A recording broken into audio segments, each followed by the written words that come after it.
നമസ്കാരം. മലയാളി വാർത്തയിലേക്ക് സ്വാഗതം. ഇറാനിയൻ ആണവ ശാസ്ത്രജ്ഞരെ ലക്ഷ്യമിട്ടുള്ള ഇസ്രായേലിന്റെ ആക്രമണം പലപ്പോഴും കണ്ടിട്ടുണ്ട്. വളരെ അപ്രതീക്ഷിതമായിട്ട് ഇത്തരത്തിലുള്ള ആണവ ശാസ്ത്രജ്ഞരെ കൊല്ലപ്പെട്ട നിലയിൽ കണ്ടെത്താറുമുണ്ട്. എന്നാൽ അതേ ഒരു തന്ത്രം തന്നെയാണ് ഇപ്പോൾ അമേരിക്കയിലും സംഭവിച്ചുകൊണ്ടിരിക്കുന്നത്. അതിന് പിന്നിൽ അമേരിക്കയുടെ ശത്രു രാജ്യങ്ങളിൽ ആരാണ് എന്നുള്ള ചോദ്യമാണ് വരുന്നത്. വാസ്തവത്തിൽ കഴിഞ്ഞ 2 വർഷത്തിനുള്ളിൽ സെൻസിറ്റീവായിട്ടുള്ള എയ്റോസ്പേസ് ആണവ ഗവേഷണങ്ങളുമായി ബന്ധപ്പെട്ട 11 US ശാസ്ത്രജ്ഞർ കൊല്ലപ്പെടുകയോ അല്ലെങ്കിൽ അതിൽ പലരെയും അപ്രതീക്ഷിതമാവുകയോ ചെയ്തിട്ടുണ്ട് എന്നുള്ള വളരെ നടുക്കുന്ന റിപ്പോർട്ടാണ് പുറത്തു വരുന്നത്. സംശയാസ്പദമായ സാഹചര്യത്തിൽ ഇവരുടെ തിരോധാനം ഇപ്പോൾ ഒരു ഉന്നത മൾട്ടി ഏജൻസിയുടെ അന്വേഷണത്തിന്റെ വിഷയമാണ്. FBI, house oversight and government reform committee, ഊർജ വകുപ്പ്, നാഷണൽ ന്യൂക്ലിയർ സെക്യൂരിറ്റി അഡ്മിനിസ്ട്രേഷൻ എന്നിവ ഇതിൽ ഉൾപ്പെടുന്നു. ഫെഡറൽ ഗവൺമെന്റും വൈറ്റ് ഹൗസും പോലും അന്വേഷണത്തിന് മേൽനോട്ടം വഹിക്കുന്നുണ്ട് എന്നുള്ളതാണ്. ഈ 11 ശാസ്ത്രജ്ഞരുടെ കൊലപാതകങ്ങളും അല്ലെങ്കിൽ തിരോധാനങ്ങളും വ്യക്തിഗത അന്വേഷണങ്ങൾക്ക് വിധേയമായിരുന്നുവെങ്കിലും വൈറ്റ് ഹൗസിന്റെ നിർദ്ദേശപ്രകാരം FBI ഇപ്പോൾ ഈ കേസുകളെല്ലാം തന്നെ പരസ്പരം ബന്ധപ്പെട്ടിട്ടുണ്ടോ എന്നാണ് അന്വേഷിക്കുന്നത്. മറ്റൊരു വിധത്തിൽ പറഞ്ഞാൽ US-ലെ ഏറ്റവും പ്രധാനപ്പെട്ട ഈ തലച്ചോറുകളെ തന്ത്രപരമായി ഇല്ലാതാക്കി ഏറ്റവും സെൻസിറ്റീവായ ദേശീയ സുരക്ഷാ പദ്ധതികളിൽ പ്രവർത്തിച്ചുകൊണ്ട് ഒരു വലിയ ക്രിമിനൽ ഗൂഢാലോചന നടക്കുന്നുണ്ടോ എന്ന് കണ്ടെത്താനാണ് ഇപ്പോൾ FBI-യോട് വൈറ്റ് ഹൗസ് ആവശ്യപ്പെട്ടിരിക്കുന്നത്. കഴിഞ്ഞ ആഴ്ച US പ്രസിഡന്റ് ഡൊണാൾഡ് ട്രംപ് സമീപ വർഷങ്ങളിൽ കാണാതാവുകയോ കൊല്ലപ്പെടുകയോ ചെയ്ത സെൻസിറ്റീവ് US പ്രോഗ്രാമുകളുമായി ബന്ധപ്പെട്ട നിരവധി ശാസ്ത്രജ്ഞർ, ഗവേഷകർ, ഉദ്യോഗസ്ഥർ എന്നിവരെ കുറിച്ചുള്ള വൈറ്റ് ഹൗസ് യോഗത്തിൽ പങ്കെടുത്തതായും സ്ഥിരീകരിച്ചിട്ടുണ്ട്. അദ്ദേഹം പറഞ്ഞത്, ഇത് യാദൃശ്ചികമാണെന്ന് ഞാൻ പ്രതീക്ഷിക്കുന്നു, പക്ഷേ അടുത്ത 1.5 ആഴ്ചയ്ക്കുള്ളിൽ നമുക്കത് അറിയാൻ കഴിയും എന്നാണ് പറഞ്ഞിരിക്കുന്നത്. അതായത് അന്വേഷണം ഇപ്പോൾ നടക്കുന്നുണ്ട്. ഈ 11 പേരുടെയും കൊലപാതകമോ അല്ലെങ്കിൽ തിരോധാനമോ ഇതെല്ലാം തമ്മിൽ ബന്ധപ്പെട്ടിട്ടുണ്ടോ എന്നുള്ളതാണ് ഇപ്പോൾ അന്വേഷിക്കുന്നത്. ബന്ധപ്പെട്ട ഏജൻസികളുമായും FBI-യുടെ പിന്തുണയോടെയും വിശാലമായിട്ടുള്ള അവലോകനം നടക്കുന്നുണ്ടെന്നും വൈറ്റ് ഹൗസ് പിന്നീട് സ്ഥിരീകരിച്ചു. White house press secretary Karoline ലീവിറ്റും അന്വേഷണം സ്ഥിരീകരിച്ചിട്ടുണ്ട്. ഏതെങ്കിലും പൊതുവായ ഒരു സാധ്യതകൾ തിരിച്ചറിയാൻ ഭരണകൂടം FBI-യുമായും ഊർജ വകുപ്പുമായും ചേർന്ന് പ്രവർത്തിക്കുന്നുണ്ടെന്നാണ് ലീവിറ്റ് പറഞ്ഞിരിക്കുന്നത്. ഈ അസ്വസ്ഥതയുണ്ടാക്കുന്ന ഞെട്ടലുണ്ടാക്കിയ കേസുകളെ കുറിച്ചുള്ള സമീപകാലവും നിയമാനുസൃതവുമായ ചോദ്യങ്ങളുടെ വെളിച്ചത്തിൽ വൈറ്റ് ഹൗസ് എല്ലാ പ്രസക്ത ഏജൻസികളുമായും FBI-യുമായും സജീവമായി പ്രവർത്തിക്കുന്നുവെന്നും ലിവിറ്റ് പറഞ്ഞു. അതേസമയം US ആണവ അല്ലെങ്കിൽ ബഹിരാകാശ ഗവേഷണ പദ്ധതികളുമായി ബന്ധമുള്ള അമേരിക്കൻ ശാസ്ത്രജ്ഞരുടെ മരണങ്ങളും തിരോധാനങ്ങളും കമ്മിറ്റി അന്വേഷിക്കുമെന്നും house oversight and government reform committee ചെയർമാനായ ജെയിംസ് കോമറും ഏപ്രിൽ 19 പറഞ്ഞിട്ടുണ്ട്. ഇതിനെക്കുറിച്ച് ഞങ്ങൾക്ക് വളരെയധികം ആശങ്കയുണ്ട്. ഇതൊരു ദേശീയ സുരക്ഷാ ആശങ്കയാണ്. എന്തെങ്കിലും അശുഭകരമായ കാര്യം സംഭവിക്കാൻ സാധ്യതയുണ്ടെന്നും ഇത് സൂചിപ്പിക്കുന്നു.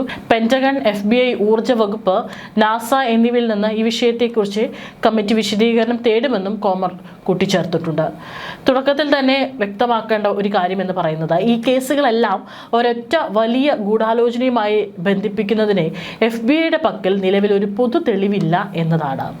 ഇപ്പോഴത്തെ നിലയിൽ പൊതുവായ ഒരേ ഒരു ഘടകം, ഈ ആളുകളെല്ലാം വളരെ ഉയർന്ന സുരക്ഷാ അനുമതികൾ നേടിയിരുന്നു എന്നും ബഹിരാകാശ ഗവേഷണം, സംയോജനം, ദേശീയ ലബോറട്ടറികൾ, നൂതന വസ്തുക്കൾ, എയ്റോസ്പേസ് അല്ലെങ്കിൽ പ്രതിരോധം എന്നിവയുൾപ്പെടെ വളരെ സെൻസിറ്റീവ് ദേശീയ സുരക്ഷാ ഗവേഷണ പദ്ധതികളിൽ പ്രവർത്തിക്കുന്നുണ്ടെന്നും മാത്രമാണ്.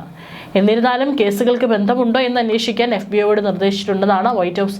സ്ഥിതിഗതികൾ നിരീക്ഷിക്കുന്നുണ്ടെന്നുള്ള വസ്തുത ദേശീയ സുരക്ഷാ പദ്ധതികളിൽ പലപ്പോഴും മുൻനിരയിൽ പ്രവർത്തിക്കുന്ന ശാസ്ത്ര സമൂഹത്തിൽ ഇത് പരിഭ്രാന്തിയും ഭയവും പടർത്താൻ പര്യാപ്തമാണ്. പക്ഷെ പലപ്പോഴും രാഷ്ട്രീയ സൈനിക നേതൃത്വത്തിന് നൽകുന്ന വളരെ വിപുലമായിട്ടുള്ള വ്യക്തിഗത സുരക്ഷാ പരിരക്ഷയുടെ അഭാവം ഇവിടെ കാണാനായിട്ട് സാധിക്കും. പ്രസിഡന്റ് ട്രംപും FBI-യും ഊർജ വകുപ്പും സ്ഥിരീകരിച്ചത് ഇത് ഇനിയൊരു ഗൂഢാലോചന സിദ്ധാന്തമോ മാധ്യമ സെൻസേഷണലിസമോ അല്ലെന്നും കേസുകൾ വാസ്തവത്തിൽ ബന്ധപ്പെട്ടിട്ടുണ്ടോ എന്ന് രാജ്യത്തെ പ്രമുഖ അന്വേഷണ ഏജൻസികളുടെ അന്വേഷണം ആവശ്യപ്പെടുന്ന മതിയായ സാഹചര്യ ഘടകങ്ങൾ ഉണ്ടെന്നുമാണ്. വിഷയം രാഷ്ട്രപതി തലത്തിൽ വരെ എത്തിയിരിക്കുന്നു. അപ്രത്യക്ഷരായ 11 ആണവ ശാസ്ത്രജ്ഞർ ആരൊക്കെയാണ് എന്നുള്ളത് കൂടി പരിശോധിക്കാം. അപ്രത്യക്ഷരായ 11 ശാസ്ത്രജ്ഞരിൽ ലോസ് ഏഞ്ചൽസ് കൗണ്ടിയിൽ നിന്നുള്ള ഉന്നത സ്ഥാപനങ്ങളുമായി ബന്ധമുള്ള 4 പ്രമുഖ ഗവേഷകരും ഉൾപ്പെടുന്നുണ്ട്. പസഡേനയിലെ നാസയുടെ ജെറ്റ് പ്രൊപ്പൽഷൻ ലബോറട്ടറിയിലും എറോജെറ്റ് റോക്കറ്റ് ഡൈനിലും ജോലി ചെയ്തിരുന്ന എയ്റോസ്പേസ് എഞ്ചിനീയറും മെറ്റീരിയൽ പ്രൊസസ്സറുമായ മോണിക്ക ജസീൻഡോ റസയെ 2025 ജൂൺ മുതൽ കാണാതായി. ഏഞ്ചൽസ് നാഷണൽ ഫോറസ്റ്റിലെ മൗണ്ട് വാട്ടർമാനടുത്ത് ഒരു സുഹൃത്തിനൊപ്പം ഹൈക്കിംഗ് നടത്തുന്നതിനിടെ അവൾ അപ്രത്യക്ഷയായി. അവളുടെ കൂട്ടുകാരി പറയുന്നതനുസരിച്ച് അവസാനമായിട്ട് അവർ കാണുമ്പോൾ ഏകദേശം 30 അടി അകലെയായിരുന്നു. അവൾ പുഞ്ചിരിച്ചുകൊണ്ട് കൈവീശി താൻ സുഖമായിരിക്കുന്നുവെന്ന് സൂചിപ്പിച്ചു. പക്ഷേ നിമിഷങ്ങൾക്ക് ശേഷം സുഹൃത്ത് വീണ്ടും തിരിഞ്ഞപ്പോൾ അവൾ അപ്രത്യക്ഷയായി എന്നുള്ളതാണ്. മറ്റൊരാൾ നാസയുമായി സഹകരിക്കുന്ന കോൾടെക്കിൻ്റെ ഇൻഫ്രാറെഡ് പ്രോസസ്സിംഗ് ആൻഡ് അനാലിസിസ് സെന്ററിലെ പ്രശസ്ത ജ്യോതിശാസ്ത്രജ്ഞനായ 67-കാരനായ കാൾ ഗ്രിൽമെയർ ഈ വർഷം ഫെബ്രുവരിയിൽ ആന്റലോപ്പ് വാലിയിലെ ലനോയിലുള്ള തൻ്റെ വീട്ടിൽ വെടിയേറ്റ് കൊല്ലപ്പെട്ടു. ജെബേലിൽ 24 വർഷമായി പരിചയസമ്പന്നനായ ഗവേഷണ ശാസ്ത്രജ്ഞനായിരുന്നു മൈക്കിൾ ഡേവിഡ് ഹിഗ്സ്. 2023 59-ാം വയസ്സിൽ അന്തരിച്ചു. അദ്ദേഹത്തിൻ്റെ മരണകാരണം ഒരിക്കലും പരസ്യമാക്കിയിരുന്നില്ല. ജെബേലിലെ പ്രിൻസിപ്പൽ ഗവേഷകനായ 61 വയസ്സുള്ള ഫ്രാങ്ക് മൈവാൾഡ് 2024 ജൂലൈ ലോസ് ഏഞ്ചൽസിൽ വെച്ച് മരിച്ചു. അദ്ദേഹത്തിൻ്റെ മരണകാരണം ഒരിക്കലും പരസ്യമാക്കിയിരുന്നില്ല. ഇൻസ്റ്റിറ്റ്യൂട്ട് ഫോർ എക്സോട്ടിക് സയൻസിലെ ആൻറ്റി ഗ്രാവിറ്റി, എക്സോട്ടിക് ഫിസിക്സ് എന്നിവയിൽ ജോലി ചെയ്തിരുന്ന ആമി എസ്ക്രിഡ്ജ് 2022 ജൂൺ 11 അലബാമയിലെ ഹണ്ട്സ്വില്ലിൽ വെച്ച് അന്തരിച്ചു.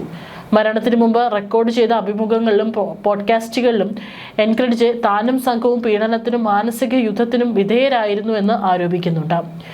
അടുത്തത് MITയുടെ പ്ലാസ്മ സയൻസ് ആൻഡ് ഫ്യൂഷൻ സെന്ററിന്റെ ഡയറക്ടറും ന്യൂക്ലിയർ ഫ്യൂഷനിലും മാഗ്നറ്റിക് റീകണക്ഷനിലും ലോക പ്രശസ്ത വിദഗ്ധനുമായ ന്യൂനോ ലൂറിറോ കഴിഞ്ഞ വർഷം ഡിസംബറിൽ മസാച്യുസെറ്റ്സിലെ ബ്രൂക്ക് ലൈനിലെ തൻ്റെ വീട്ടിൽ വെച്ച് മാരകമായി വെടിയേറ്റ് മരിച്ചു. മുഖ്യപ്രതിയായ ക്ലോഡിയോ മാനുവൽ നെവസ് വാലന്റെ 3 ദിവസത്തിന് ശേഷം ന്യൂ ഹാംഷെയറിൽ സ്വയം വെടിവെച്ച് മരിച്ച നിലയിൽ കണ്ടെത്തുകയും ചെയ്തു. കേസ് വളരെയധികം സംശയാസ്പദമാക്കി.